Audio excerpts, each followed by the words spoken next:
Today we're going to take a look at exercise 12.2. We're going to look at some of the problems here, and we're looking at annuity due present value calculations. Then we're going to look at problem 1, 3, 5, 7. First of all, we'll take a look at number 1. I'll just read number 1 here now, and it says, an annuity consists of quarterly payments of $950 for 8 years and 9 months. Discounting at 4% compounded quarterly determine the present value of the annuity if the payments are made A, at the end of each quarter, B, at the beginning of each quarter, and C, by what percentage. So let's look at our base information. First of all, the payment is $950. It is made quarterly. The interest rate here is 4% annual, and 4 divided by 4 means that it's a 1% per quarter. It's 8 years, 9 months, so that's 8.75 years. And that equates to the number of quarters, so it is 35 quarters. Okay, I think that's pretty good.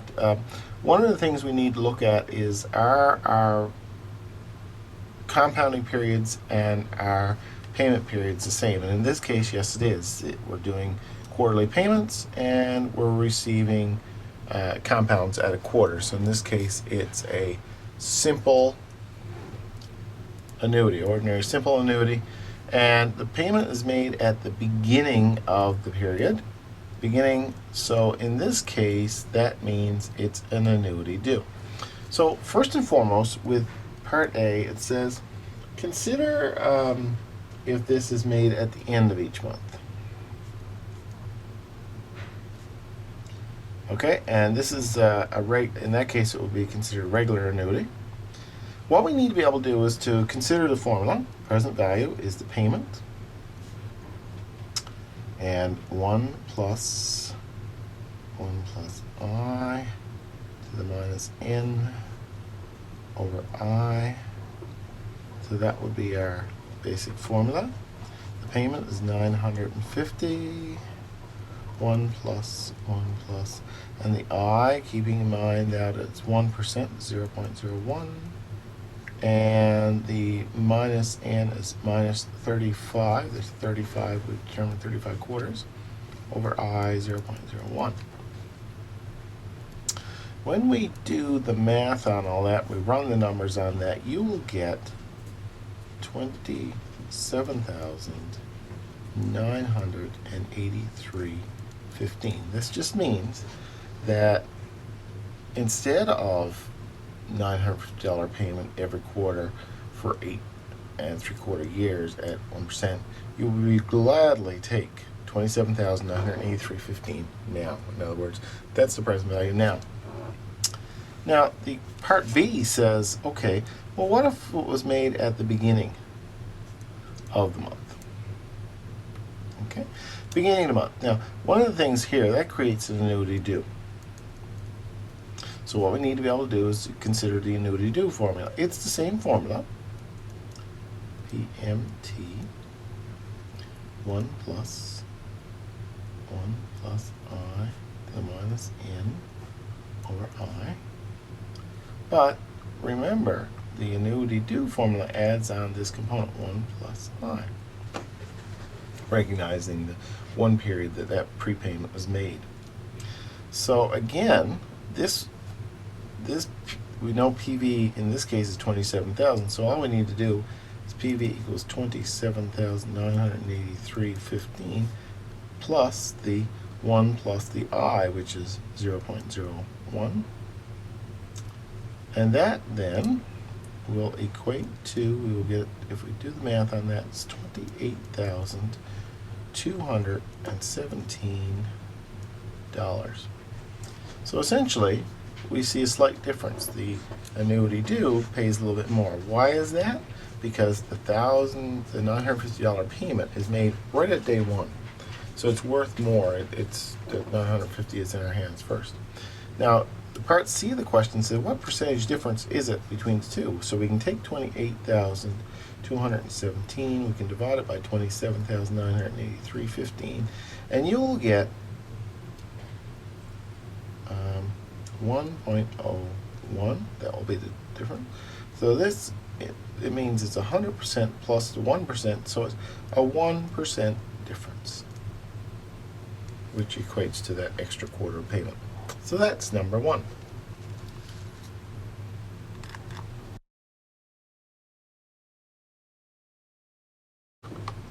Next, we'll take a look at number three. And number three says, what is the present value of an annuity due consisting of semi-annual payments of $1,000 for 25 years if it can earn 4% compounded semi-annually or 8% compounded semi-annually?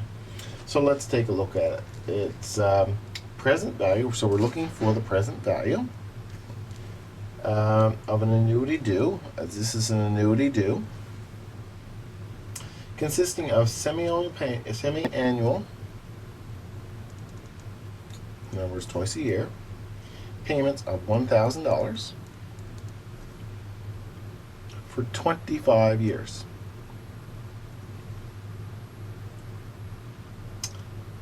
If your money can earn 4%. So let's assume in case A, it's a 4%. And that's compounded semi-annually. Now, first thing we need to look at is say, is the payment period and the compounding period the same? Semi-annual, semi-annual. Yes, it is. So this indicates a ordinary simple annuity. And the fact is that it is an annuity due. So what we need to be able to do then is to calculate this with the assumption that that it is an annuity due. First of all, let's look at I for each. It's semi-annually, so 4%. 4 divided by 2 will give us a 2% or 0.02. Now, if we write down the formula, PV equals PMT times 1 minus 1 plus I to the minus N over I, okay, times 1 plus I. Now we'll just run our numbers into this. So the payment is $950. The payment, is $1,000 times 1 minus 1 plus I. We calculate that to be 0.02. The minus N, we ask ourselves how many payments? Payments are made semi-annually, 2 times 25, and this comes to minus 50. And the I is 0.02 times 1 plus 0.02. We do our math on that. When we do our math on that, that comes to, I'll just write out the 1,000 times, and this would be 0.62847 divided by 0.02 times 1 plus 0.02. When you do the math on that, that comes to 32,052.08. In other words, instead of $1,000 semi-annually for 25 years, earning a 4% interest rate, you would gladly accept $32,052 right now. So we can take a look at B. B says, well, same thing, but what if we're 8%?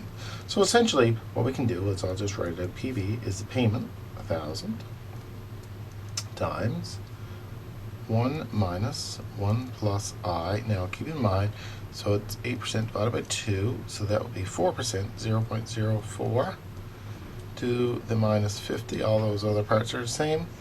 0.04 times 1 plus 0.04. This then would come to 1,000 times 0.859287 divided by 0.04 times 1.04. And the present value then is 22,341.47. So you notice that with the higher percentage rate and the present value, the lower the present value, because realistically, if you think going forward, this is the value now. If 8% can earn a lot more interest, well, at an 8% discount, thinking that 1,000 back to today, it would be a smaller amount as opposed to a higher amount. So that's how you do number 3.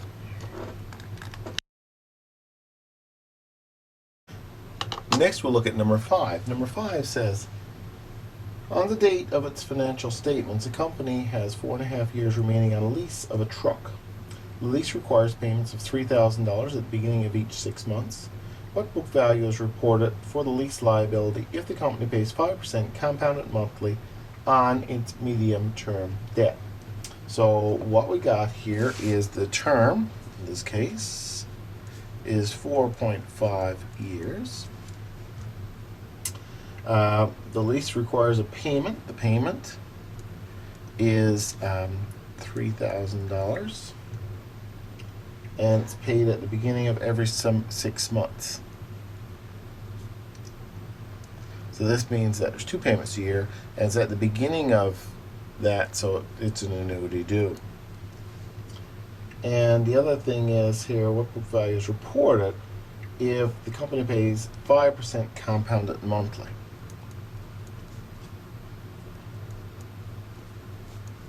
Okay, so one of the things you need to determine here is that we've got the payments are 2 times a year.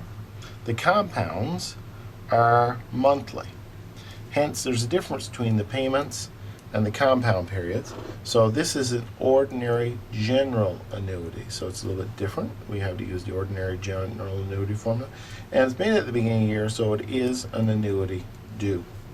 So what we need to be able to do then is to do some of the mathematics on that. So the first thing we need to do is the value of C. So C equals, well, we've got the compounds equals 12, and the number of payments equals 2. So in this case, 12 divided by 2 is 6. So C is 6. If we look at the number of times that we do this, 4.5 years times 2 payments a year means that we got 9 payments left, so that's 9 compounds. Okay. We can also calculate I2, and I2 is 1 plus I.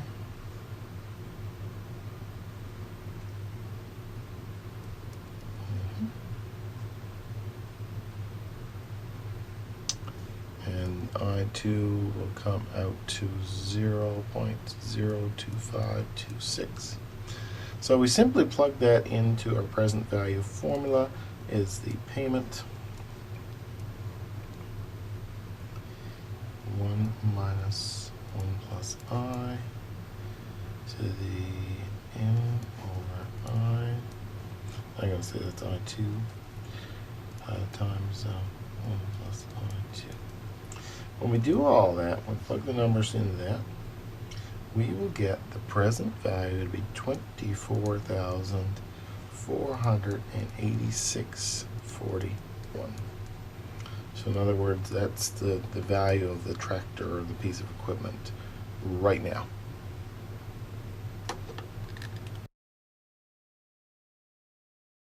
Okay, next we'll look at number 7. Number 7 says, Carmela purchased a refrigerator under a conditional sales contract that required 30 monthly payments at $60.26 each, with the first payment due on the date of purchase. The interest rate on the outstanding balance was 18% compounded monthly. So we want to know what the purchase price of the refrigerator is and how much interest paid. Okay, so let's take a look. We've got a 30, the payments was $60.26. The contract was for 30 months. It is the first payment is due on the purchase date, so it is an annuity due. It's paid up front, and 18% compounded monthly. Okay, so essentially we're making monthly payments, and the compounding is monthly. So this is an ordinary simple annuity, and it's an annuity due. So those are some of the things we need to consider. So what's the purchase price? Well, all we need to do is to calculate the present value of the refrigerator. Present value is the PMT 1 minus 1 plus I, so the minus N over I times 1 plus I.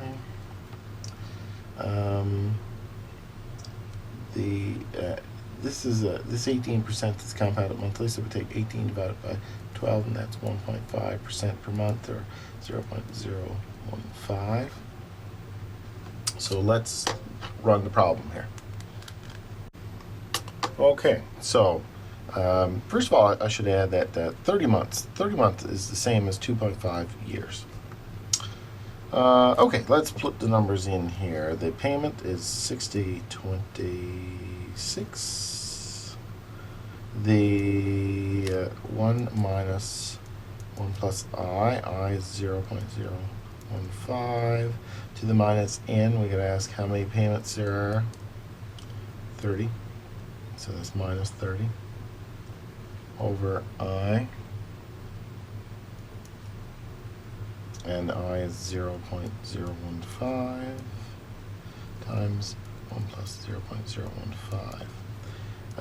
You do that would be 60.26 times the numerator is 0.36023 and 0.015 times 1.015, and that comes to $1,468.90.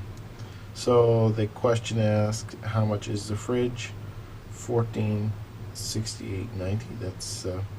That's going to be the total payments on that. And the other part says how much interest did she pay on the entire contract? Okay, let's just take a look at it. So $1,460 is purchase price, we know that, but in terms of the interest, we just add up all her payments. So what did she pay? She paid $60.26 times 30, and $60.26 times 30 then comes to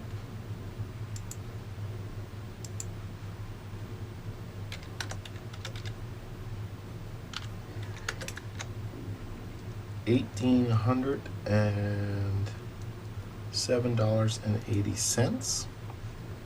So she paid, and what the value of it was $1,468. So the interest is $1,807.80 minus the $1,468.90.